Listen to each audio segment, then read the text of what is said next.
ನಮಸ್ತೆ ಆದ್ಮೇಲೆ ಹಾಗೆ ಇಲ್ಲಿ ಬಾರ್ಡ್ರಲ್ ಅಷ್ಟೇ, ಇದು ಬೇಲಿ. ಇದಕ್ಕೆಲ್ಲ ನೆಟ್ಟು ನೆನ್ನೆಲ್ಲ ನೆಟ್ಟನ್ನೆಲ್ಲ ಹಾಕಿದ್ದೀವಿ ನೋಡಿ. ನೆಟ್ಟೆಲ್ಲ ಕ್ಲೀನಾಗಿ ಅದ್ಭುತವಾಗಿ ನೆಟ್ಟು ಬಂದಿದೆ. ಇದೆಲ್ಲ ನೆಟ್ ಹಾಕೊಂಡಾಗ ಏನಾಗ್ತಂತಂದರೆ ಯಾರೋ ಒಬ್ಬರಿಗೆ ನೋಡುವಾಗ ಇಲ್ಲಿ ಏನೋ ಕೆಲಸ ನಡೀತಾ ಇದೆ ಅಂತ ಒಂದು. ಎರಡನೇದು, ಆ ಗಾಳಿ ಹೊರಗಡೆಯಿಂದ ಗಾಳಿ ಬಂದಾದ ಗಾಳಿ ಅನ್ನೋ ಬಿಸಿ ಗಾಳಿ ಬಂದಾಗ ನೆಟ್ಟಿಗೆ ತಗಲಿ ಒಳಗಡೆಗೆ ಬರ್ತದೆ. ಮೂರನೇದು ಏನಪ್ಪ ಅಂದರೆ ಈ ನಾಯಿಗಳು ಅವು ಇವು ಏನಾದರೂ ಪ್ರಾಣಿಗಳು ಬರ್ದಂಗೆ ಇರೋಕ್ಕೆ ನಾವೇನು ಮಾಡ್ತೀವಿ, ಅದು ನೆಟ್ಟನ್ನ ಇಟ್ಬಿಟ್ಟು ಕೆಳಗಡೆ ನಾವು ಕಲ್ಲು ಇಟ್ಬಿಡ್ತೀವಿ. ಸದ್ಯಕ್ಕೆ ಮೊಲ ಈಗೆಲ್ಲ ಏನಾಗ್ತದೆ, ಹೊಸ ಗಿಡ ನೆಟ್ಟಾಗ ಈ ಅಗಸೆ, ಗ್ಲಿಸಿಡಿಯಾ, ನುಗ್ಗೆ ಇವುಗಳೆಲ್ಲ ಗಿಡವನ್ನು ನೆಟ್ಟಾಗ ಫಸ್ಟ್ನಲ್ಲಿ ಸ್ವಲ್ಪ ಪಕ್ಷಿಗಳಂತೀನಿ ಕೆಲವು ಬೇರೆ ಬೇರೆ ಮೊಲ ಈ ಪ್ರಾಣಿಗಳೆಲ್ಲ ಸ್ವಲ್ಪ ಬಂದು ಸಮಸ್ಯೆನ ಕೊಡಬೇಕದು. ಅದೇ ವಿಪರೀತ ಆದಾಗ ಕಷ್ಟ. ನಮ್ಮಲ್ಲಿ ಅಭಿಜಿತ್ ಅವ್ರದ್ದು ತೋಟ ನಾವು ಮಾಡಿದ್ದೀವಲ್ಲ ಒಣಗಿನಹಳ್ಳಿಯಲ್ಲಿ, ನೋಡಿರ್ಬೋದು. ಅವ್ರ ಪ್ರೊಫೆಸರು ಭಾಳ ಒಳ್ಳೆಯ ವ್ಯಕ್ತಿ. ಫಸ್ಟ್ ಸಲ ಅವ್ರ ತೋಟಕ್ಕೆ ಆನೆ ಬಂದಾಗ ಭಾಳ ಖುಷಿಪಟ್ಟರು. ಅಯ್ಯಯ್ಯೋ ಏನಪ್ಪ ವಿಘ್ನೇಶ್ವರ ಯಾರ ತೋಟಕ್ಕೆ ಹೋಗಲಿ ನಮ್ಮ ತೋಟಕ್ಕೆ ಬಂದಲ್ಲಪ್ಪ ಅಂತ ಭಾಳ ಖುಷಿ ಆಯ್ತು. ಎರಡನೇ ದಿನವೂ ಸುಮಾರಾಗಿ ಖುಷಿ ಆಯಿತು. ಮನೆಗೆ 3-4 ಸಲ ಬಂದು ಎಲ್ಲ ಕಿತ್ತು ಬಿಸಾಕುವಾಗ ಮನೆಗೆ ನನ್ನ ಸ್ಟೂಡೆಂಟ್ಗಳಿದ್ದಾರೆ ಅಲ್ಲಿ ಅಂಥೇಳಿ ಅರಣ್ಯ ಇಲಾಖೆ ಏನೆಲ್ಲ ಕೇಳಕ್ಕೆ ಸುಮಾರು. ಯಾವುದೂ ಅಷ್ಟೇ, ನಾವು ಎಲ್ಲವನ್ನ ಸಕಾರಾತ್ಮಕವಾಗಿ ತಗೊಳ್ಬೇಕು. ಇವತ್ತು ಪರಿಸ್ಥಿತಿ ಹಂಗೆ ಆಗ್ಬಿಟ್ಟಿದೆ, ಏನು ಮಾಡ್ತೀರಿ. ಹಾಗೆ ಇಲ್ಲಿ ಬಾರ್ಡ್ರಲ್ಲಿ ಇಲ್ಲೂ ಅಷ್ಟೇ ನೋಡಿ. ಇಲ್ಲಿ ಸೈಡಲ್ಲಿ ಫುಲ್ ತೆಂಗಿನ ಗಿಡ, ಹೀಗೆ ಸೈಡಲ್ಲಿ ಬಾರ್ಡರ್ ಬರುತ್ತೆ. ಇದು ಬೇಲಿಂದ 15 ಅಡಿ ಒಳಗಡೆ ಇದೆ. SBM ಇದ್ರ ಮಧ್ಯದಲ್ಲಿ ಏನಾಗ್ತದೆ, ನಿಮ್ಗೆ ಒಂದು 11 ಅಡಿ ಜಾಗ ವಿಶಾಲವಾಗುತ್ತೆ. ಯಾವಾಗಲೂ ಅಷ್ಟೇ, ತೋಟವನ್ನು ಮಾಡಬೇಕಾದ್ರೆ ಒಂದು ಪ್ಲ್ಯಾನ್ ಮಾಡಿ ಒಂದು ಡಿಸೈನ್ ಮಾಡಬೇಕು. ಸುಮ್ಮನೆ ಯಾವುದೋ ಗಿಡ ಸಿಕ್ತು ಅಲ್ಲಿ ನಡು ಅನ್ನೋದು ಇಲ್ಲಿ ನಡು ಅನ್ನೋದು ಹಂಗೆ ಮಾಡ್ಬಾರ್ದು. ಫ್ಯೂಚರಲ್ಲಿ ನಿಮ್ಮದೊಂದು ಸುಂದರ ತೋಟದ ಒಂದು ಕನಸದು. ನಾಳೆಗೆ ನೀವು ಅಲ್ಲಿ ತೋಟದಲ್ಲಿ ಮನೆ ಕಟ್ಕೊಳ್ತೀರಿ, ಆಮೇಲೆ ನಿಮಗೆ ಸುತ್ತಾಡೋಕ್ಕೆ ವಾಕ್ ಮಾಡೋಕ್ಕೆ ಜಾಗ ಬೇಕು.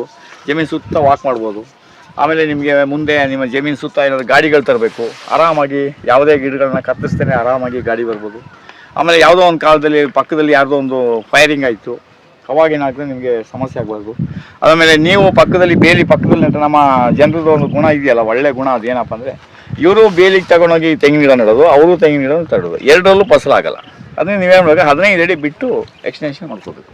ಒಂದು ವೇಳೆ ನಿಮ್ದು ಏನಾದರೂ ಪಕ್ಕದಲ್ಲಿ ಲ್ಯಾಂಡ್ ಎಕ್ಸ್ಟೆನ್ಷನ್ ಮಾಡೋದಾದರೆ 15 ಅಡಿ ಬಿಟ್ಟು ನೀವು ಪುನಃ ಬೇಕಾದ್ರೆ ಆ ಕಡೆ ಇನ್ನೊಂದು ಲೈನ್ನ ಅವ್ರು ಏನಾದರೂ ಯಾರೋ ಪಕ್ಕದ ತೋಟದವರು ನಿಮ್ಮ ಪಕ್ಕದ ತೋಟದಲ್ಲಿ ನಾಳೆಗೆ ಯಾರೋ ಒಬ್ಬರು ಸೇಲ್ ಮಾಡ್ತಾರೆ ಅಂದಾಗ ನಿಮ್ಗೆ ತೊಂದರೆ ಆಗುತ್ತೆ. ಮತ್ತು ನೀವು ಇಷ್ಟು ಒಳಗಡೆ ತೆಂಗಿನ ಗಿಡ ಹಾಕೊಂಡಿದ್ದೆ ಅಂತಂದರೆ ಇದರಲ್ಲಿ ನಾಳೆಗೆ ತೆಂಗಿನ ಗರಿ ಬಂದು ಆ ಗರಿ ಬೇಲಿಗೆ ಬಿದ್ದು ಗರಿ ಡ್ಯಾಮೇಜ್ ಆಗಬಾರ್ದು. ಆಮೇಲೆ ತೆಂಗಿನಕಾಯಿ ಅಷ್ಟೇ, ತೆಂಗಿನಕಾಯಿ ಅದು ಒಣಗಿ ಬಿದ್ದರೆ ನಿಮ್ಮ ಜಮೀನು ಒಳಗಡೆ ಬೀಳಬೇಕೇನೋ. ನೀವು ಬೇಲಿ ಪಕ್ಕದಲ್ಲಿ ನಟ್ಟಾಗ ಏನಾಗ್ತದೆ, ಆ ತೆಂಗಿನಕಾಯಿ ಒಂದು ಅರ್ಧ ಆ ಕಡೆಗೆ ಬೀಳ್ತದೆ, ಅರ್ಧ ಈ ಕಡೆಗೆ ಬೀಳ್ತದೆ. ಆಮೇಲೆ ಅವರು ನಟ್ಟಿರ್ತಾರೆ, ನೀವು ನಟ್ಟಿರ್ತೀರಿ, ಪಕ್ಕದಲ್ಲಿ ಜಗಳ ಆಡೋಕ್ಕೆ ಒಂದು ಕಾರಣ ಆಗ್ತದೆ. ಅದರಿಂದ ಯಾವುದೇ ಕಾರಣಕ್ಕೂ ನೀವು ತೆಂಗಿನ ಗಿಡನ ನಿಮ್ಮ ಬೇಲಿಂದ 15 ಅಡಿ ಒಳಗಡೆ ಹಾಕೊಳ್ಳೋದ್ರಿಂದ ತೆಂಗಿನಕಾಯಿನೂ ಇಲ್ಲೇ ಬೀಳ್ತದೆ. ಆಮೇಲೆ ಗರಿನೂ ಏನಾಗ್ತದೆ, ಬೇಲಿ ಮೇಲೆ ಬೀಳೋದನ್ನ ನಾವು ತಪ್ಪಿಸ್ಬೋದು. ಆಮೇಲೆ ತಿರುಗಾಡೋಕ್ಕೆ ಒಂದು ಆರಾಮಾಗಿ ಒಂದು ರಸ್ತೆ ಇರ್ತದೆ. ನೀವು 1 ಎಕರೆ 2 ಎಕರೆ ಜಮೀನು ತಗೊಂಡ್ರೆ ಒಂದು 1200-1300 ಫೀಟು ನಿಮಗೆ ವಿಸ್ತಾರ ಇರೋದ್ರಿಂದ 3 ರೌಂಡ್ ಬಂದುಬಿಟ್ರೆ ನಿಮ್ಮದೆಲ್ಲ ವಾಕ್ ಮುಗೀತು. ನೀವು ಲಾಲ್ಬಾಗಲ್ಲಿ, ಕಾಪೂರ್ ಪಾರ್ಕಲ್ಲಿ ವಾಕ್ ಮಾಡ್ತೀರಲ್ವ, ಬೆಂಗಳೂರು ಸಿಟಿಲಿ ಇರೋರು, ನೀವು ಮಾಡೋ ವಾಕೇ ಕರೆಕ್ಟಾಗಿ ವಾಕ್ ಮಾಡ್ತಾಯಿಲ್ಲ. ಇವತ್ತೆಲ್ಲ ಬೆಂಗಳೂರು ಸಿಟಿಯಲ್ಲಿ, ಮೈಸೂರು ಸಿಟಿಯಲ್ಲಿ ಎಲ್ರಿಗೂ ಡಾಕ್ಟ್ರ್ ಹೇಳ್ತಾರೆ ವಾಕು ಭಾಳ ಒಳ್ಳೆಯದು. ವಾಕ್ಗಿಂತ ಬೆಸ್ಟು ಯಾವುದೂ ಇಲ್ಲ. ನಿಮ್ಮ ಜಿಮ್ಮು, ಕುಸ್ತಿ, ಕರಾಟೆ, ಯೋಗ ಎಲ್ಲದಕ್ಕಿಂತ ಬೆಸ್ಟ್ ವಾಕ್. ಆದರೆ early morning walking is best, but evening walking waste ಅಂತೇಳಿ. ಅದಕ್ಕೆ ಬೆಳಿಗ್ಗೆ ಎದ್ದ ತಕ್ಷಣ ವಾಕ್ ನೀವು ಮಾಡಬೇಕಂದ್ರೆ ನಿಮ್ಮ ತೋಟದಲ್ಲೇ ನಿಮ್ಮ ಪ್ರದಕ್ಷಿಣೆ ಹಾಕೊಂಡು ಫುಲ್ ಒಂದು 3 ರೌಂಡ್ ಬಂದುಬಿಟ್ರೆ ನಿಮಗೊಂದು ಒಳ್ಳೆ ವಾಕ್ ಇರ್ತದೆ. ಆಮೇಲೆ ನಾವು ವಾಕ್ ಮಾಡುವಾಗ ನಮ್ಗೆ ಒಳ್ಳೆ ಆಕ್ಸಿಜನ್ ಸಿಗ್ಬೇಕು. ಯಾವಾಗ ನಾವೀಗ ಬೆಂಗಳೂರು ಮೈಸೂರಿನಲ್ಲಿರೋಲ್ಲ ವಾಕ್ ಮಾಡಲೇಬೇಡಿ ಅಂತ ಯಾಕೆ ಹೇಳ್ತೀನಿ ಅಂತೇಳಿದ್ರೆ, ನೀವು ಅಲ್ಲಿ ವಾಕ್ ಮಾಡೋದ್ರಿಂದ ಏನು ಪ್ರಯೋಜನ ಇಲ್ಲ. ಯಾಕೆಂತ ಹೇಳಿದ್ರೆ ಈ ವಾಕ್ ಮಾಡಬೇಕಾದ್ರೆ ನಾವು ಕೆಲವು 5 ನಿಯಮಗಳನ್ನ ಚೆನ್ನಾಗಿ ನೆನಪಿಟ್ಟಿರ್ಬೇಕು. ಚೆನ್ನಾಗಿ ನೆನಪಿಟ್ಕೊಳ್ಳಿ ವಾಕ್ ಮಾಡುವಾಗ 5 ನಿಯಮ. ನಾನು ತುಂಬ ಕಡೆ ಕ್ರಾಸ್ ಮಾಡೋದು ಹೇಳಿದ್ದೀನಿ, ಮತ್ತು ಈಗ ಪ್ರತಿ ಸಾರಿ ನಿಮ್ಗೆ ನೆನಪು ಮಾಡಿ ಹೇಳ್ತಾ ಇದ್ದೀನಿ. ವಾಕ್ ಮಾಡಬೇಕಾದ್ರೆ ಕೆಲವು 5 ನಿಯಮಗಳನ್ನ ನೀವು ಚೆನ್ನಾಗಿ ಅನುಸರಿಸ್ಬೇಕು. ನಂಬರ್ 1ನೇದು ಕೊನೆಯಲ್ಲಿ ಹೇಳ್ತೀನಿ. 2ನೇದು ಏನಪ್ಪ ಅಂದರೆ ಯಾವುದೇ ಕಾರಣಕ್ಕೂ ನಂಬರ್ 2 ವಾಕ್ ಮೇಲೆ 5 ಪ್ರಾಮುಖ್ಯ ನಿಯಮಗಳಲ್ಲಿ 1ನೇ ನಿಯಮನ ಆಮೇಲೆ ಲಾಸ್ಟಲ್ಲಿ ಹೇಳ್ತೀನಿ. ಯಾಕೆಂದರೆ ಅದನ್ನೇ ಮೊದಲು ಹೇಳ್ಬಿಟ್ರೆ ನೀವು ಆಮೇಲೆ ವಾಕ್ಯ ಮಾಡಲ್ಲ. 4ನ್ನು ಕೇಳಿಸ್ಕೊಂಡಾದ್ಮೇಲೆ 5ನ ಕೊನೆಯದನ್ನ ಕೇಳಿಸ್ಕೊಳ್ಳಿ, ಮೊದಲನೇದು ಕೇಳಿಸ್ಕೊಳ್ಳಿ, ಆಮೇಲೆ ನಿಮಗೆ ಅದು ಏನು ಅಂತ ಅರ್ಥ ಆಗುತ್ತೆ. ನಂಬರ್ 1 ನಾನು ಆಮೇಲೆ ಹೇಳ್ತೀನಿ. ನಂಬರ್ 2, ನೀವು ಎಂಥ ಆಪ್ತ ಸ್ನೇಹಿತರಾಗಿದ್ರು ವಾಕಿಂಗ್ ಯಾವಾಗಲೂ ಒಟ್ಟಿಗೆ ಮಾಡ್ಬೋದು. ಚೆನ್ನಾಗಿ ನೆನಪಿಟ್ಕೊಳ್ಳಿ. ಎಂಥ ಆಪ್ತ ಕ್ಲೋಸ್ ಫ್ರೆಂಡ್ ಆಗಿದ್ರೆ ಗಂಡ ಹೆಂಡತಿನೇ ಆಗಲಿ, ವಾಕ್ ಮಾಡೋದು ಇಬ್ಬರು ವಾಕ್ ಮಾಡೋಕ್ಕೆ ಹೋದರೆ ನಿಮ್ಮ ಹೈಟ್ಗೂ ನಿಮ್ಮ ವೆಯ್ಟ್ಗೂ ನಿಮ್ಮ ಸ್ಟೆಪ್ಗೂ ವ್ಯತ್ಯಾಸ ಇರ್ತದೆ. ಅದರಿಂದ ನೀವು ಯಾರೋ ಸ್ನೇಹಿತ ಆದ್ರೂ ಅವನು 1 ಇಂಚ್ ಎತ್ತರ ಇರ್ತಾನೆ, ಇಲ್ಲ 1 ಇಂಚ್ ತಗ್ಗಿರ್ತಾನೆ. ಅವಾಗ ನೀವು ಯಾವುದೇ ಕಾರಣಕ್ಕೂ ವಾಕನ್ನು ಒಟ್ಟಿಗೆ ಮಾಡಬಾರ್ದು. ನೀವು ಒಬ್ಬರೇ ಸಿಂಗಲ್ ವಾಕ್ ಮಾಡಬೇಕು. ನಂಬರ್ 2 ಒಟ್ಟಿಗೆ ವಾಕ್ ಮಾಡಬಾರ್ದು. ಒಬ್ಬರು ಹಿಂದೆ ಒಬ್ಬರು ಮುಂದೆ ಆಗಿ ಸಿಂಗಲಾಗಿ ವಾಕ್ ಮಾಡಬೇಕು. ನಂಬರ್ 3 ಯಾವುದಪ್ಪ ಅಂದರೆ ಯಾವಾಗಲೂ ವಾಕ್ ಮಾಡುವಾಗ ಕೈಯನ್ನು ಚೆನ್ನಾಗಿ ಬೀಸಬೇಕು. ನೀವು ಕೈಯನ್ನು ಎಟ್ಲೀಸ್ಟ್ ಭುಜದಿಂದ ಮೇಲೆ ಬೀಸಬೇಕು. ಅವಾಗ ಏನಾಗ್ತದೆ, ರಿಪ್ಸ್ ಓಪನ್ ಆಗ್ತದೆ. ವಾಕ್ ಮಾಡೋ ಉದ್ದೇಶನೇ ನಮ್ಮ ದೇಹಕ್ಕೆ ಹೆಚ್ಚು ಆಮ್ಲಜನಕ ಬರಲಿ ಅಂತ. ಆಮ್ಲಜನಕ ಬರಬೇಕಾದ್ರೆ ಲಂಗ್ಸ್ಗೆ ಹೆಚ್ಚು ನಿಮಗೆ ಆಕ್ಸಿಜನ್ ಸಿಗಬೇಕು. ಅದರಿಂದ ನೀವು ಕೈಯನ್ನು ಏನು ಮಾಡಬೇಕು, ಸ್ವಲ್ಪ ಎತ್ತಬೇಕು. ನೀವು ವಾಕ್ ಮಾಡೋಬೇಕಾದ್ರೆ ಕೈನ ಹಿಂಗೆ ಎತ್ಕೊಂಡು ಹೋಗಿ ನೋಡೋರ್ಗೆ ಒಂದು ಮನೋರಂಜನೆ ಆಗಲಿ, ಅವ್ರು ನಗಲಿ. ಅವ್ರು ನಗೋದ್ರಿಂದ ಅವ್ರ ಆರೋಗ್ಯನೂ ವೃದ್ಧಿ ಆಗ್ತದೆ. ಎರಡನೇದು ಏನಾಗ್ತದೆ, ನಿಮಗೆ ಹೆಚ್ಚು ಆಕ್ಸಿಜನ್ ಒಳಗಡೆ ಬರ್ತದೆ. ನೀವು ಮಾಡೋ ವಾಕಲ್ಲಿ ಯಾವಾಗಲೂ ಮಾಡಬೇಕು. ಮತ್ತು ಆಮೇಲೆ ನೀವು ವಾಕ್ ಮಾಡುವಾಗ ಏನು ಮಾಡ್ತದೆ, ಎಡಗಾಲನ್ನ ಮುಂದೆ ಹಾಕಿದಾಗ ಬಲಗೈ ಮುಂದೆ ಬರಬೇಕು, ಬಲಗಾಲ ಹಾಕಿದಾಗ ಎಡಗೈ ಮುಂದೆ ಬರಬೇಕು. ಒಂಥರ ಈ PT ವಾಕ್ ಮಾಡ್ದಂಗೆ ಮಾಡಿ. ಈಗ ಪೊಲೀಸ್ ಡಿಪಾರ್ಟ್ಮೆಂಟಲ್ಲಿ ಅಲ್ಲಿ ಇಲ್ಲಿ ಟ್ರೈನಿಂಗ್ ಕೊಡುವಾಗೆಲ್ಲ ವಾಕ್ ಅದೆಲ್ಲ ಮಾಡಿಸ್ತಾರೆ ನೋಡಿ. ಅದಕ್ಕೆ ಹೇಳೋದು, ಇಲಾಖೆಯಲ್ಲಿ ಪೊಲೀಸ್ ಇಲಾಖೆ ಆಗಲಿ ಬೇರೆ ಎಲ್ಲ ಕಡೆ ಅಷ್ಟೇ, ಈ ಟ್ರೈನಿಂಗ್ನಲ್ಲಿ ವಾಕಿಂಗ್ ಮಾಡಿ ಒಳ್ಳೆ ಚೆನ್ನಾಗಿ ಎಕ್ಸಸೈಸ್ ಮಾಡೋದ್ರಿಂದ ಅವ್ರ ಬಾಡಿ ಎಲ್ಲ ಸ್ಲಿಮ್ ಆಗಿರುತ್ತೆ. ಯಾವಾಗ ಡ್ಯೂಟಿಗೆ ಸೇರಿಬಿಡ್ತಾರೋ ಆವಾಗ ಸ್ವಲ್ಪ ಇದು ಜಾಸ್ತಿ ಆಗ್ತದೆ. ಅವಾಗ ಏನಾಗುತ್ತೆ, ಮತ್ತು ವಾಕಿಂಗ್ ಕಮ್ಮಿ ಆಗ್ತದೆ. ಆಮೇಲೆ ಇದು ಸ್ವಲ್ಪ ಜಾಸ್ತಿ ಆದಾಗ ಏನಾಗುತ್ತೆ, ದೇಹದ ತೂಕ ಕಡಿಮೆ ಆಗ್ಬಿಡುತ್ತೆ. ಅದಕ್ಕೆ ಪ್ರತಿಯೊಬ್ಬರು ವಾಕ್ ಮಾಡುವಾಗ ಕೈಯನ್ನು ಓಪನ್ ಮಾಡಬೇಕು. ನಂಬರ್ 4, ನೀವು ವಾಕ್ ಮಾಡುವಾಗ ಏನು ಮಾಡಬೇಕಂದ್ರೆ, ಹೊಟ್ಟೆಯನ್ನು ಒಳಭಾಗಕ್ಕೆ ಎಳ್ಕೊಳ್ಬೇಕು.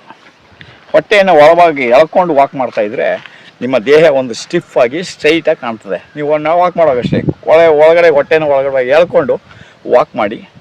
ಆಮೇಲೆ ನಂಬರ್ 5, ವಾಕನ್ನು ನೀವೇನು ಮಾಡಬೇಕಂದ್ರೆ ನಿಧಾನದಲ್ಲಿ ಶುರು ಮಾಡಬೇಕು. ಮಧ್ಯದಲ್ಲಿ ಸ್ವಲ್ಪ ಸ್ಪೀಡ್ ಜಾಸ್ತಿ ಮಾಡಬೇಕು. ಆಮೇಲೆ ಏನು ಮಾಡಬೇಕಂದ್ರೆ, ಇನ್ನೇನು ನಿಲ್ಲಿಸ್ತೀನಿ ಅನ್ನುವಾಗ ಸ್ಲೋ ಮಾಡಬೇಕು. ಆಮೇಲೆ ನಿಮ್ಮ ದೇಹ ಯಾವಾಗ ಸ್ವೆಟ್ ಬರೋಕ್ಕೆ ಶುರುವಾಯಿತು ಆವಾಗ ವಾಕನ್ನು ನಿಲ್ಲಿಸ್ಬಿಡು. ಕೆಲವರೆಲ್ಲ ವಾಕ್ ಮಾಡುವಾಗ ಸ್ವೆಟ್ಟನ್ನು ಬೇವರೆಲ್ಲ ಸುರಿಸ್ಕೊಂಡು ಏನೋ ಅದೋ ವಾಕ್ ಮಾಡ್ತಾರೆ. ಅದು ಮಾಡೋಕ್ಕೆ ಹೋಗ್ಬಾರ್ದು. ವಾಕ್ ಇನ್ನೇನು ನಿಮ್ಮ ಮೈ ಬಿಸಿ ಆಗ್ತಾ ಇದೆ ಅಂದಾಗ ನೀವು ವಾಕ್ ನಿಲ್ಲಿಸ್ಬೇಕು. ಬೆವರು ನೀರು ಯಾವಾಗಲೂ ತಿಳ್ಕೊಳ್ಳಿ, ನಿಮ್ಮ ಬೆವರು ಹೃದಯದ ಕಣ್ಣೀರು. ಯಾವಾಗಲೂ ನಾವು ಜಾಸ್ತಿ ಬೆವರ್ದಾಗ ಕುಸ್ತಿ ಕರಾಟೆ ಜಿಮ್ಮು ಮಾಡುವಾಗ ಮೈ ಜಾಸ್ತಿ ಬೆವರಬಾರ್ದು. ಇನ್ನೇನು ಬೆವರ್ತಾ ಇದೆ ಅಂದಾಗಲೇ ವಾಕನ್ನು ನಿಲ್ಲಿಸ್ಬೇಕು. ಆಮೇಲೆ ಇದು 5 ನಿಯಮಗಳಾಯಿತು. ಅದರಲ್ಲಿ ಮೊದಲನೇ ನಿಯಮನ ಈಗ ಹೇಳ್ತೀನಿ. ಮೊದಲನೇ ನಿಯಮನ ಏನಪ್ಪ ಅಂತ ಹೇಳಿದ್ರೆ, ಮನೆಯಲ್ಲಿ ನಿಲ್ಲಿಸಿದ ಮಾತನ್ನು ಮನೆಗೆ ಬಂದು ಶುರು ಮಾಡಬೇಕು. ಅಂದರೆ ಮಧ್ಯದಲ್ಲಿ ಯಾರೂ ಮಾತನಾಡಬಾರ್ದು.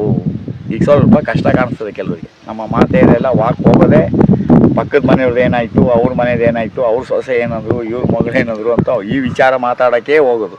ಈ ಮಾತಿನ ವಾಕ್ ಆಗಿದೆ. ಅದರಿಂದ ಮನೆಯಲ್ಲಿ ನಿಲ್ಲಿಸಿದ ಮಾತನ್ನು ಮನೆಗೆ ಬಂದ ಮೇಲೆ ಶುರು ಮಾಡಬೇಕು. ಇಷ್ಟು ನಿಯಮ ಇಟ್ಕೊಂಡು ನೀವು ವಾಕ್ ಮಾಡಿದ್ರೆ ನಿಮ್ಮ ದೇಹಕ್ಕೆ ಒಳ್ಳೆಯ ಲಾಭ ಸಿಗ್ತದೆ.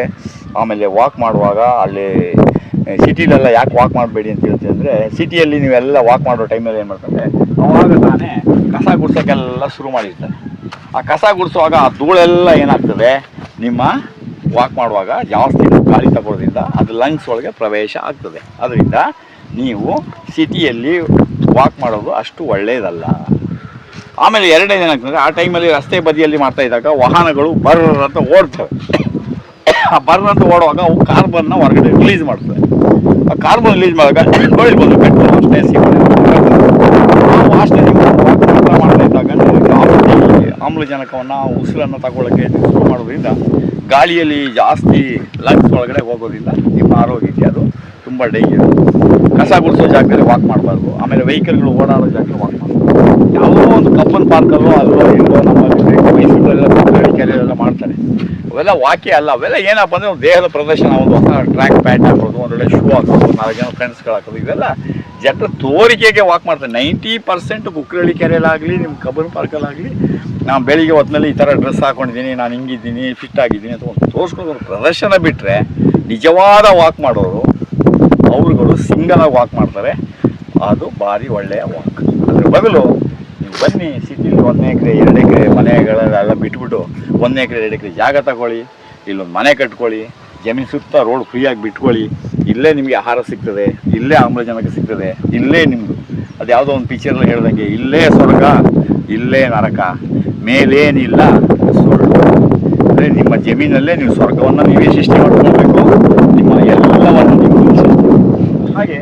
ಇಲ್ಲಿ ನಾವು ಈಗ ನೀರಾವರಿ ಎಲ್ಲ ಡ್ರಿಪ್ ಪೈಪ್ ರೆಡಿ ಆಗಿದೆ, ಇನ್ನೂ ಅಲ್ಲಿ ರೆಡಿ ಆಗ್ತಾ ಇದೆ. ಈಗ ನೋಡಿ, ಈ ರೀತಿ ನಾವು ಪೈಪನ್ನು ಈ ಥರ ಬಿದ್ದಾಗ ನೋಡಿ ಒಂದೇ ಥರ ಬಿಡ್ತಾರೆ ನೆಟ ಫಾರ್ಮಲ್ಲಿ. ಈಗ ನಮ್ಮ ಅಮ್ಮದಿರು ಅಜ್ಜಿಯದಿರು ಸಂಡಿಗೆ ಹಾಕುವಾಗ ಹೆಂಗೆ ಒಂದೇ ಅಳತೆಯಲ್ಲಿ ಹಾಕ್ತಾರೋ ಅದೇ ರೀತಿ ನೆಟ ಫಾರ್ಮ್ದು ಇದೊಂದು ದೊಡ್ಡ ಬ್ಯೂಟಿ. ಈಗ ಅಲ್ಲಿ ಬಾರ್ಡ್ರಲ್ಲಿ ಆ ಕಡೆ ಜೆಟೋಫ ಬರುತ್ತೆ, ಅಲ್ಲಿ ಸೈಡಲ್ಲಿ, ಇಲ್ಲಿ ಈ ಕಡೆ ಸೈಡ್ನಲ್ಲಿ ನಾವು ಇಲ್ಲಿ ನೋಡಿ, ಈ ಕಡೆ ಇದು ಅಷ್ಟೇ, ಇಷ್ಟೇ. ಜಮೀನು ಸುತ್ತ ನಿಮ್ಗೆ ಏನಾಗುತ್ತೆ ಎಲ್ಲ ಕಡೆ ನಾನು ರಸ್ತೆ ಇರೋದ್ರಿಂದ ನಾಳೆಗೆ ನಿಮ್ಗೆ ಏನಾದರೂ ಗೊಬ್ಬರ ಸಾಗಿಸ್ಬೇಕು ಅಂದರೆ ಲಗೇಜ್ ಹಾಕಿಸ್ಬೇಕು ಏನೋ ಒಂದು ಮಾಡಬೇಕಂದಾಗ ನಿಮ್ಗೆ ಏನಾಗುತ್ತೆ ರಸ್ತೆಗಳು ಜಮೀನು ಇರಬೇಕು. ಮತ್ತು ನಾಳೆಗೆ ಯಾರೋ ಒಬ್ಬರು ಪಕ್ಕದಲ್ಲಿ ನಿಮಗೆ 1 ಎಕರೆ 2 ಎಕರೆ ಜಮೀನ ಮಾರ್ತಾರೆ ಅಂದಾಗ ಆ ಜಮೀನು ಎಕ್ಸ್ಟೆನ್ಷನ್ ಮಾಡ್ಕೊಳ್ಳೋಕ್ಕೂ ನಿಮ್ಗೆ ಏನಾಗ್ತದೆ ಈ ತೆಂಗಿನ ಗಿಡ ಇಲ್ಲಿ ದೂರದಲ್ಲಿ ಇರೋದ್ರಿಂದ ಅಲ್ಲೂ ನೀವು ಜಮೀನ ಪರ್ಚೇಸ್ ಮಾಡಿ ಆ ಕಡೆ ಹಾಕ್ಬೋದು. ಅಥವಾ ಆ ಕಡೆ ಒಂದು ತೆಂಗಿನ ಗಿಡ ಹಾಕೋದ್ರೆ ಒಂದು ಮನ ಒಲಿಸಿ ನೋಡಪ್ಪ ತೆಂಗಿನ ಗಿಡ ಇನ್ನೊಂದು ನೀವು ಏನು ಮಾಡ್ತೀರಾ ಇಲ್ಲ ಅವ್ನು ಹುಡುಕ್ನಟ್ಟಿದ್ರೆ ನೀವು ಹುಡುಕ್ನಟ್ತೀರಿ. ಇದು ಸ್ಪರ್ಧೆ ಬೇಡ. ಸ್ಪರ್ಧೆಯಿಂದ ಏನಾಗ್ತದೆ ನಿಮಗೆ ಇಳುವರಿ ಕಡಿಮೆ ಆಗ್ತದೆ, ತೋಟದ ಆಕಾರ ಡಿಸೈನ್ ಕೆಟ್ಟೋಗ್ತದೆ, ಆಮೇಲೆ ಬೇಲಿಗೆ ನಿಮಗೆ ಸಮಸ್ಯೆ ಬರ್ತದೆ. ಏನು ಮಾಡ್ತೀವಿ ಬಿಡ್ತಾ ಇದೆ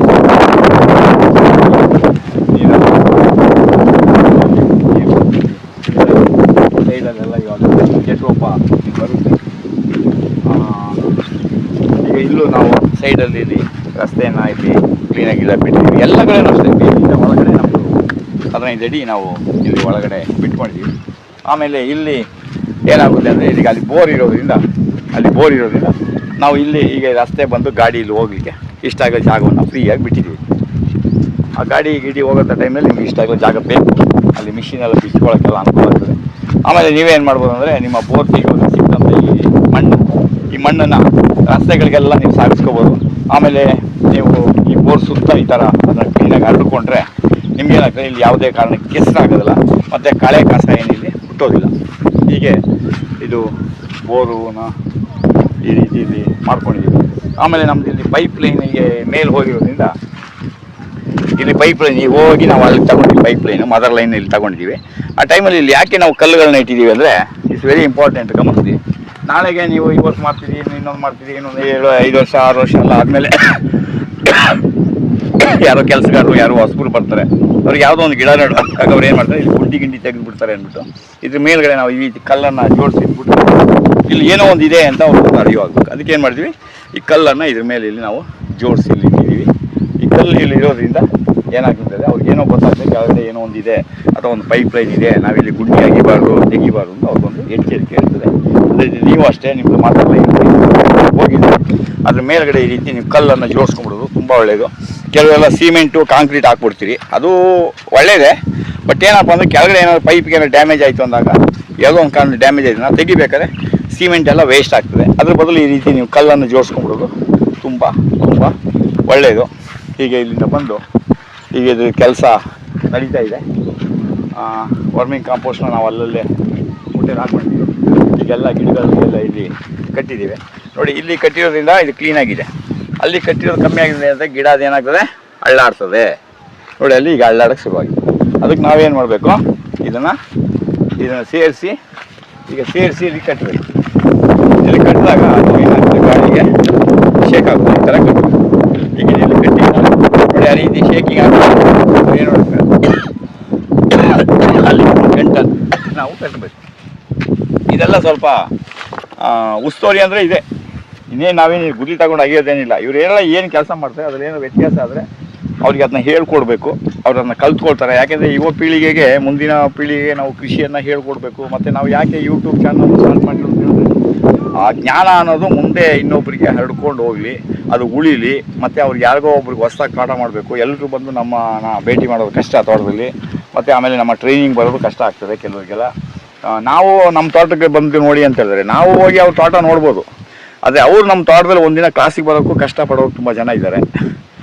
ಇದನ್ನು ಹೇಗೆ ಅರ್ಥ ಮಾಡ್ಕೊಳ್ತೀರೋ ಅರ್ಥ ಮಾಡ್ಕೊಳ್ಳಿ. ನಾವು ಅವ್ರ ತೋಟಕ್ಕೆ 400-500 ಕಿಲೋಮೀಟರ್ ದೂರದಲ್ಲಿ ತೋಟಕ್ಕೆ ನಾವು ವಿಸಿಟ್ ಕೊಡ್ಬೋದಂತೆ. ಅವ್ರಿಗೆ ಒಂದು ದಿನ ಕ್ಲಾಸಲ್ಲಿ ಬಂದು ಅಟೆಂಡ್ ಮಾಡಿ ಕೂತ್ಕೊಳ್ಳೋದು ಅಂದರೆ ಅವ್ರಿಗೆ ಟೈಮ್ ಇರೋದಿಲ್ವಂತೆ. ಈ ಥರ ಎಲ್ಲ ನಮ್ಮ ಜನ ಇರ್ತಾರೆ. ಅಂಥವ್ರಿಗೆ ಯೂಟ್ಯೂಬಲ್ಲೇ ಕೂತ್ಕೊಂಡು ನೋಡಿಕೊಂಡು ಕೆಲವೆಲ್ಲ ಅದು ನಮಗೆ ಭಾಳ ಒಂದು ಖುಷಿ. ಏನಂತ ಹೇಳಿದ್ರೆ ಈ ಥರನೂ ಜ್ಞಾನ ಹೋಗ್ತದಲ್ಲ ಅನ್ನೋದನ್ನು ತಿಳ್ಕೊಂಡಿದ್ದಕ್ಕೆ ನಾವು ಯೂಟ್ಯೂಬನ್ನು ಚಾನಲ್ ಸ್ಟಾರ್ಟ್ ಮಾಡಿರೋದು. ಇದರಲ್ಲಿ ನಾವು ಹಾಕುವಂಥ ಮಾಹಿತಿಗಳು ನಿಮಗೆ ಇಷ್ಟ ಇದ್ದರೆ ದಯಮಾಡಿ ಖಂಡಿತ ಇದನ್ನೆಲ್ಲರಿಗೂ ನಿಮ್ಮ ಸ್ನೇಹಿತರಿಗೆ ತಿಳಿಸಿ. ಸ್ವಲ್ಪ ಕಷ್ಟ ಆದರೆ ಸಹಿಸ್ಕೊಳ್ಳಿ. ಯಾಕೆಂದರೆ ಸತ್ಯ ಯಾವಾಗಲೂ ಸ್ವಲ್ಪ ಸಹಿಸ್ಕೊಳ್ಳೋದು ಕಷ್ಟ.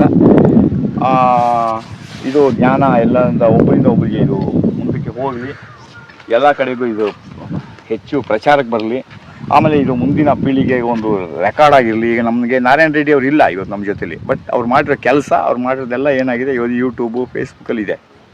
ಈ ಥರ ಇದಕ್ಕೆ ತುಂಬ ಜನ ಕೆಲಸ ಮಾಡೋರು ಇದ್ದಾರೆ. ಈಗ ನಮ್ಮ ಪ್ರಶಾಂತ್ ಜಯರಾಮು ಫೇಸ್ಬುಕ್ಕಲ್ಲಿ ನೀವು ಫಾಲೋ ಮಾಡಿ, ಪ್ರಶಾಂತ್ ಜಯರಾಮನ್ನು ಫಾಲೋ ಮಾಡಿ, ಆಮೇಲೆ ನಮ್ಮ ಬೀಜದ ಕಾಳಪ್ಪ ಇವ್ರನ್ನ ನೀವು ಫಾಲೋ ಮಾಡಿ. ಈಗ ತುಂಬ ಮಹನೀಯರಿದ್ದಾರೆ. ಹಾಗೆ ಹೋರಾಟದಲ್ಲಿ ನಮ್ಮ ಹೊನ್ನೂರು ಪ್ರಕಾಶ್ ಅವ್ರನ್ನ ನೆನಪಿಟ್ಕೊಳ್ಳಿ. ಇವತ್ತೆಲ್ಲ ನಮ್ಮ ಪರವಾಗಿ ಹೋರಾಡೋಂಥ ಒಬ್ಬ ವ್ಯಕ್ತಿ ಹೊನ್ನೂರು ಪ್ರಕಾಶ್. ಭಾಳ ಚೆನ್ನಾಗಿ ಅವರ ಸಂಘಟನೆ ಮತ್ತು ಅವ್ರು ಹೇಳುವಂಥ ಕೆಲವು ಎಲ್ಲ ಪಾಯಿಂಟ್ಸು ಭಾಳ ಚೆನ್ನಾಗಿದೆ. ನಮಗಾಗಾದರೂ ನಾವು ಒಂದು 10 ಕುಂಟೆಯಲ್ಲಿ ನಮ್ಮ ಆಹಾರವನ್ನು ಬೆಳ್ಕೊಳ್ಬೇಕು. ಆಮೇಲೆ ಯಾರೋ ಬೇಕು ಅನ್ನೋರಿಗೆ, ಮೊದಲು ಸಿಟಿಯವ್ರಿಗಲ್ಲ, ಸಿಟಿಯವ್ರಿಗೆ ಈ ಆಹಾರ ಬೆಳೆಯೋ ಆಹಾರ ಮೇಳ ಅದೆಲ್ಲ ತುಂಬ ಜನ ಏನು ಮಾಡ್ತಾಯಿದ್ದಾರೆ ಅಂತೇಳಿದ್ರೆ, ನಾವು ಆಹಾರ ಬೆಳೆದು ಸಿಟಿಲಿರೋರಿಗೆ ಮಾರ್ಬಿಟ್ಟು ದುಡ್ಡು ಮಾಡ್ಬೇಕಂದ್ರೆ ಆ ಸಿಟಿಲಿರೋರ ಬಗ್ಗೆ ಚಿಂತನೆ ಮಾಡಬೇಡಿ. ಯಾಕೆಂತಂದರೆ ಅವ್ರನ್ನ ಬಿಟ್ಬಿಟ್ಟು ನಿಮ್ಮ ಊರವ್ರನ್ನ, ನಿಮ್ಮ ರಿಲೇಷನ್ಗಳನ್ನ, ನಿಮ್ಮ ಹಳ್ಳಿಲಿ ನೀವು ವ್ಯಾಪಾರ ಮಾಡ್ಕೊಳ್ಳಿ. ನಿಮ್ಮ ಬ್ರ್ಯಾಂಡು, ನಿಮ್ಮ ಉತ್ಪನ್ನ ಹಳ್ಳಿಲಿ ಇರಲಿ. ಸಿಟಿಯವ್ರಿಗೆ ಬೆಳ್ಕೊಡೋಕೆ ನೀವು ಗುಲಾಮರಾಗಿ ಹುಟ್ಟಿರೋದು ಅಲ್ಲ. ಸಿಟಿಲಿರೋರಿಗೆ ಜ್ಞಾನೋದಯ ಆಗಿ ಅವ್ರು ಬಂದು ಈ ಥರ ಒಂದು ತೋಟ ಮಾಡಿಕೊಂಡು ಅವ್ರು ಬೆಳೀಲಿ. ಅವ್ರನ್ನೇ ಟಾರ್ಗೆಟ್ ಆಗಿ ಇಟ್ಕೊಳ್ಬೇಡಿ. ಅವರು ಚರ್ಚೆ ಮಾಡ್ತಾರೆ. ಅವರು ತುಂಬ ಜನ ಸಿಟಿಲಿರೋರೆಲ್ಲ ಏನು ಮಾಡ್ತಾರೆ, ಮಾಲ್ಗೆ ಹೋದಾಗ, ಶೋರೂಮ್ಗೆ ಹೋದಾಗ ಚರ್ಚೆ ಮಾಡಲ್ಲ. ಅವರು ಎಲ್ಲ ತೆಗೆದು ಗಾಡಿ ತಳ್ಕೊಂಡು ಹೋಗ್ತಾರೆ, ಬುಟ್ಟಿಲಿ ಹಾಕ್ಕೊಳ್ತಾರೆ, ಅವ್ನು ಹೇಳಿದ ಬಿಲ್ ಹಾಕ್ಕೊಂಡು ತಂದು ಕೊಡ್ತಾರೆ. ಅದೇ ಒಬ್ಬ ರೈತ ತಗೊಂಡೋಗಿ ಏನಾದರೂ ನಾವು ಅವ್ರ ಅಪಾರ್ಟ್ಮೆಂಟಲ್ಲೋ ಅವ್ರ ಸ್ಟಾಲಲ್ಲೋ ಇಟ್ಟರೆ, ಇದು ಕಡಿಮೆಗಿಲ್ವಾ, ನೀವು ಝೀರೋ ಬಡ್ಜೆಟಲ್ಲಿ ಬೆಳೆದಿರೋದಲ್ವಾ? ಅಂದರೆ ಸುಭಾಷ್ ಪಾಳೇಕರ್ ಅವ್ರ ಪ್ಲ್ಯಾನ್ನ ಅವ್ರು ಏನು ತಿಳ್ಕೊಂಡು ಝೀರೋ ಬಡ್ಜೆಟ್ ಅಂತ ತಿಳ್ಕೊಂಡ್ಬಿಟ್ಟಿದ್ದಾರೆ. ಜಮೀನು ಬೇಡ, ದುಡ್ಡು ಬೇಡ, ಏನೂ ಬೇಡ, ಝೀರೋದಲ್ಲಿ ಎಲ್ಲ ಬಂದ್ಬಿಡ್ತದೆ ಅಂತ. ಅದು ಒಂದು ತಪ್ಪು ಅಭಿಪ್ರಾಯ. ಯಾವುದು ಝೀರೋದಲ್ಲಿ ಯಾವುದೂ ಆಗಲ್ಲ. ಎಲ್ಲದಕ್ಕೂ ದುಡ್ಡು ಹಾಕಲೇಬೇಕು. ಒಬ್ಬ ಆಳು ಬಂದು ಕೆಲಸ ಮಾಡಬೇಕಾದ್ರೂ ದುಡ್ಡು ಕೊಡಬೇಕು, ಜಮೀನು ತಗೊಳ್ಳೋಕ್ಕೂ ದುಡ್ಡು ಕೊಡಬೇಕು, ಗಿಡಕ್ಕೂ ದುಡ್ಡು ಕೊಡಬೇಕು, ಎಲ್ಲ ದುಡ್ಡು ಕೊಡಬೇಕು. ಝೀರೋ ಬಡ್ಜೆಟ್ ಎಲ್ಲ ಹೀಗೆ ನೋಡಿ. ಇವಾಗ ನೀರು ಕ್ಲೀನಾಗಿ ಸಾಲು ಬಿಟ್ಕೊಂಡಿದ್ದೀವಿ. ಇದೆಲ್ಲ ಕ್ಲೀನಾಗಿ ಹನಿ ಬಿಟ್ಟರೆ ಕೆಲವೊಮ್ಮೆ ಟ್ರ್ಯಾಕ್ ಬಿಟ್ಟು ಪೈಪ್ ಲೈನ್ ಬಂದ್ಬಿಡ್ತದೆ. ಅವಾಗೇನು ಮಾಡಿ ಲೈನ್ನ ನಾವು ಸರಿ ಮಾಡ್ಕೊಳ್ಬೇಕು. ಈ ಥರ ಕೆಲವೊಮ್ಮೆ ಇದೆಲ್ಲ ಮೊಲ ಅದು ಇದು ಓಡಿದಾಗ ಕಾಲಿಗೆ ನಾಯಿಗಳು ಬಂತಾರೆ, ಪೈಪ್ನೆಲ್ಲ ಹಾಕಿ ಕಡೆ ಜರುಗಿಸ್ಬಿಡ್ತಾರೆ. ಯಾಕೆಂದ್ರೆ ಸ್ವಲ್ಪ ದಿನ ಅದು ಎದ್ದು ಕಳೆ ಬಂದು ಗಿಡಗಳ ಸೆಟ್ ಆಗಂಟ ಪೈಪ್ ಹಾಕಿ ಕಡೆ ಜಾಗ ಅಲ್ಲಿ ಗಂಟ ನಾವು ಸ್ವಲ್ಪ ಚದರದಂಗೆ ನೋಡ್ಕೊಳ್ಬೇಕು. ಈಗ ನೋಡಿ ಎಲ್ಲ ಈಗ ಗ್ಲೀಸಿದೆ ನೆನೆ ನೆಟ್ಟಿರೋದು ಎಲ್ಲ ಭಾಳ ಚೆನ್ನಾಗಿ ಇದಕ್ಕೆ ಇದು ಸೆಟ್ ಆಗಿಬಿಡ್ತದೆ. ನೀರು ಬಿದ್ದು ಸರಿ ಆಗ್ತದೆ. ಹೀಗೆ ಇಲ್ಲೋದು ಈಗ ನನಗೆ ಬಿಡ್ತಾ ಇದೆ.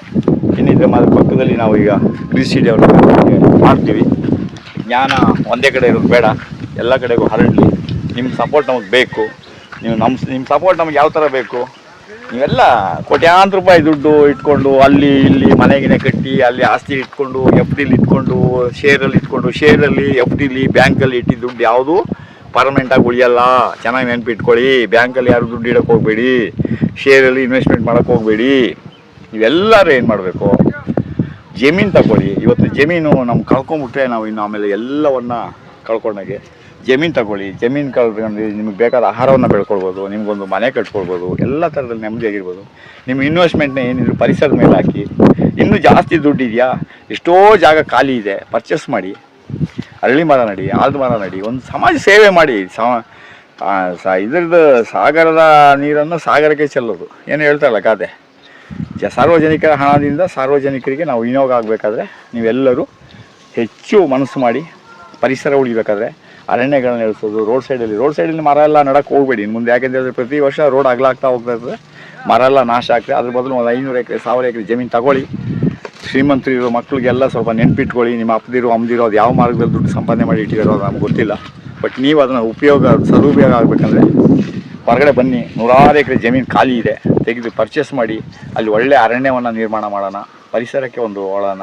ಆಮೇಲೆ ಕೆರೆಯ ನೀರನ್ನು ಕೆರೆಗೆ ಚೆಲ್ಲಿ ನಾವೆಲ್ಲರೂ ಪುಣ್ಯದ ಕೆಲಸವನ್ನು ಮಾಡೋಣ. ಇದಕ್ಕಿಂತ ದೊಡ್ಡದು ಯಾವುದೂ ಇಲ್ಲ. ಆಮೇಲೆ ನಮ್ಮನ್ನು ಅವರು ಉದ್ಧಾರ ಮಾಡ್ತಾರೆ, ಇವರು ಉದ್ಧಾರ ಮಾಡ್ತಾರೆ. ಈ ಕಾನೂನು, ಕಾಯಿದೆ, ಕೋರ್ಟು, ಕಚೇರಿ, ಪೊಲೀಸು, ನ್ಯಾಯಾಲಯ ಅನ್ನೋದೆಲ್ಲ ಸುಮ್ಮನೆ ನಾವು ಒಂದು ಅಕ್ಕಕ್ಕೆ ಹಾಕ್ಕೊಂಡಿರೋದು. ಆಮೇಲೆ ನಮ್ಮನ್ನು ಅವ್ರು ರಕ್ಷಣೆ ಮಾಡ್ತಾರೆ, ಇವ್ರನ್ನ ರಕ್ಷಣೆ ನೋಡೋದಲ್ಲ. ಅಮೇರಿಕದ ಅಧ್ಯಕ್ಷ 3000 ಕಿಲೋಮೀಟರ್ ದೂರದಲ್ಲಿ ಹೊಡೆದು ಅದು ಕೋಳಿ ಮರಿನ ಎತ್ಕೊಂಡು ಹೋದಂಗೆ ತಗೊಂಡೋಗಿ ಯಾವುದೋ ರಾಷ್ಟ್ರದ ಅಧ್ಯಕ್ಷನ ತಗೊಂಡು ಇಟ್ಕೊಂಡಿದ್ದಾರೆ. ಇದೆಲ್ಲ ಒಳ್ಳೆಯ ಬೆಳವಣಿಗೆಗಳಲ್ಲ. ನಾವೆಲ್ಲರೂ ಒಟ್ಟಿಗೆ ಬದುಕಬೇಕು, ಒಟ್ಟಿಗೆ ಬಾಳಬೇಕು, ಪರಸ್ಪರವನ್ನು ಗೌರವಿಸ್ಬೇಕು. ನಾವು ಹೊಡೆದು ಈ ಗೂಂಡಾಯಿಸಮು, ರೌಡಿಸಮು, ಆಮೇಲೆ ಭಯೋತ್ಪಾದಕ ಇದ್ಯಾವುದು ಒಳ್ಳೆಯದಲ್ಲ. ಮತ್ತು ಒಂದು ದೇಶವನ್ನಾಗಲಿ, ಒಬ್ಬ ವ್ಯಕ್ತಿಯನ್ನಾಗಲಿ, ಒಬ್ಬ ಧರ್ಮದವ್ರನ್ನಾಗಲಿ ನಾವೆಲ್ಲರನ್ನ ಗೌರವಿಸ್ಬೇಕು. ಅವನು ಚಿಕ್ಕ ರಾಷ್ಟ್ರ ಇದೆ, ಅದು ಅವನು ಪಾಡಿಗೆ ಅವನಿರ್ತಾನೆ, ಇವನು ಪಾಡಿಗೆ ಇವನಿರ್ತಾನೆ. ನಾವೆಲ್ಲರೂ ನಾವು ಹೊಡೆದು ತಿನ್ಕೊಳ್ಬೇಕಂದ್ರೆ ಎಲ್ಲಿದೆ ವಿಶ್ವಸಂಸ್ಥೆ, ಎಲ್ಲಿದೆ ಮಾನವ ಹಕ್ಕು ಆಯೋಗ, ಎಲ್ಲಿದೆ ಕಾನೂನು, ಎಲ್ಲಿದೆ ಆಮೇಲೆ ದೈವ ರಕ್ಷಣೆ ಎಲ್ಲ ಎಲ್ಲಿದೆ ಅಲ್ವಾ? ಅದರಿಂದ ಎಲ್ಲರಿಗೂ ಒಳ್ಳೆಯ ಬುದ್ಧಿ ಬರಲಿ. ಇದೊಂದು ದಿನ ಎಲ್ಲ ಸರಿ ಹೋಗ್ತದೆ. ನಾವೆಲ್ಲರೂ ಒಟ್ಟಿಗೆ ಬಾಳುವ, ಒಟ್ಟಿಗೆ ಬದುಕುವ. ನಿನ್ನ ಧರ್ಮ ನಿನಗೆ, ನನ್ನ ಧರ್ಮ ನನಗೆ. ನಮ್ಮದೆಲ್ಲ ಧರ್ಮ ಜಾತಿ ಭೇದ ಫ್ಲೆಕ್ಸು ಎಲ್ಲ ಇದೆಯಲ್ಲ, ಈ ಫ್ಲೆಕ್ಸ್ ಅನ್ನೋದೇ ನಮ್ಮ ದೇಶದಲ್ಲಿ ನಾನು ಅದರಿಂದ ಮೊದಲಿಂದನೂ ವಿಧಿಸ್ತಾ ಇದ್ದೀನಿ. ಇವ್ರು ಏನು ಸಾಧನೆ ಮಾಡಿದ್ದಾರೆ ಅಂದ್ಬಿಟ್ಟು ಇವರೆಲ್ಲ ಜನ ಪೊಲಿಟಿಷಿಯನ್ಸು ರೋಡಲ್ಲಿ ಕರೆಂಟ್ ಕಂಬದಲ್ಲಿ ಫ್ಲೆಕ್ಸ್ ಹಾಕ್ತಾರೆ. ಮೊದಲು ನಮ್ಮ ದೇಶದಲ್ಲಿ ಫ್ಲೆಕ್ಸ್ ಅನ್ನೋದನ್ನ ಬ್ಯಾನ್ ಮಾಡಬೇಕು. ಆಮೇಲೆ ನಿಮ್ದು ಯಾವುದೇ ಜಾತಿ ಇರಲಿ, ಯಾವುದೇ ಧರ್ಮ ಇರಲಿ, ಅದೆಲ್ಲ ಬೀದಿಗೆ ತರಬೇಡಿ. ಎಲ್ಲ ಮನೆ ಒಳಗಡೆ ಇಟ್ಕೊಳ್ಳಿ. ನಿಮ್ಮ ಜಾತಿ ಧರ್ಮ ಏನಿದ್ರು ಬೀದಿಯಲ್ಲಿ ತರೋಕ್ಕೆ ಹೋಗ್ಬೇಡಿ, ಮನೆ ಒಳಗಡೆ ಇಟ್ಕೊಳ್ಳಿ. ಆಗ ಮಾತ್ರ ನಾವೆಲ್ಲರೂ ಸುಖವಾಗಿರ್ಲಿಕ್ಕೆ ಸಾಧ್ಯ ಇರ್ತದೆ, ಎಲ್ಲರಿಗೂ ನೆಮ್ಮದಿಯಾಗಿರ್ತದೆ, ಎಲ್ಲರಿಗೂ ಊಟ ಸಿಗಬೇಕು, ಎಲ್ಲರಿಗೂ ಮಲಗೋಕ್ಕೆ ಜಾಗ ಸಿಗಬೇಕು, ಎಲ್ಲರಿಗೂ ಆರೋಗ್ಯ ಇರಬೇಕು, ಎಲ್ಲರಿಗೂ ವಿದ್ಯೆ ಇರಬೇಕು. ಆವಾಗ ಮಾತ್ರ ನಾವೆಲ್ಲರೂ ಸಮೃದ್ಧಿಯಾಗಿ ಅಭಿವೃದ್ಧಿ ಆಗೋಕ್ಕೆ ಸಾಧ್ಯ. ಇಷ್ಟು ಹೇಳ್ತಾ ನಮಗೆಲ್ಲರಿಗೂ ಒಳ್ಳೆಯದಾಗಲಿ, ನಿಮಗೂ ಒಳ್ಳೆಯದಾಗಲಿ. ಲೋಕ ಸಮಸ್ತ ಸುಖಿನೋ ಭವಂತು. ನೀವು ಇಷ್ಟೊತ್ತು ನಮ್ಮ ವೀಡಿಯೋನ ಗಮನಿಸ್ತೀವಿ, ನಿಮಗೆ ತುಂಬ ಧನ್ಯವಾದ. ಆದಷ್ಟು ಜನರಿಗೆ ಇದನ್ನು ಶೇರ್ ಮಾಡಿ, ಲೈಕ್ ಮಾಡಿ. ಆಮೇಲೆ ನೀವು ಇದನ್ನು ಎಷ್ಟು ಜನರಿಗೆ ತಲುಪಿಸ್ತೀರಿ ಆ ಪುಣ್ಯ ನಿಮಗೆ, ನಮಗೇನಿಲ್ಲ. ನಮಸ್ತೆ.